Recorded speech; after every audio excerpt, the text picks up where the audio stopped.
Oh. I'm okay. I'm fine. Quinchana. Quinchana. Ding, ning, ning, ning, ning.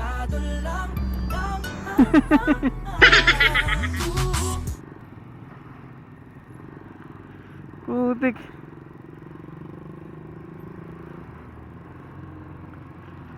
Bangga na naman ako sa likod. Nagmamadaling ano.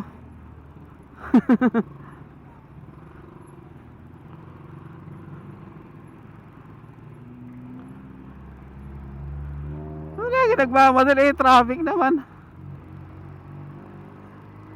Ingat na ingat ka na nga eh. Disgrasya pa tayo eh. Kalmado lang tayo, kalmado lang. Nag-sorry naman siya, nag-sorry. Ay dapat pag medyo traffic naman, masikip pag nang pilitin, di ba? Tingin ko sa ano naman ako tinamaan eh, sa box. Medyo naalog lang ako. Buti na lang hindi ako na outbalance. Yan lang yung ano doon. Nag-sorry naman siya, so okay lang yun. Wala naman sa napano. Sana lang pag uwi ko mamaya, walang walang basag, walang gasgas, di ba? Yun lang ang problema doon pag medyo ano tayo. Mahirap naman kasi pag bumaba ka pa eh. Traffic. Hindi naman tayo masyado na paano. Kung gas-gas lang yan, ayos lang. Pero kung basag, syempre, hindi okay yun. Nabasag, nabalian tayo ng fairings, di ba, ng tapalodo. Yun ang isa sa mahirap eh.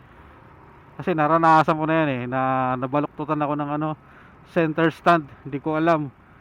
Kasi nung pag center stand ko, okay pa eh.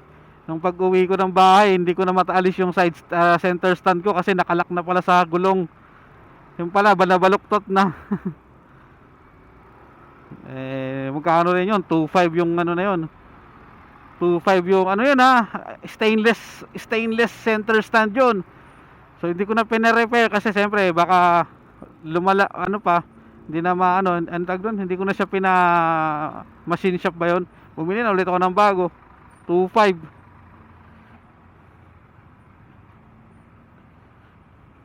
Kaya ang center stand nito, ulit, nasa bahay pa yun eh, yung pinalitan ko eh.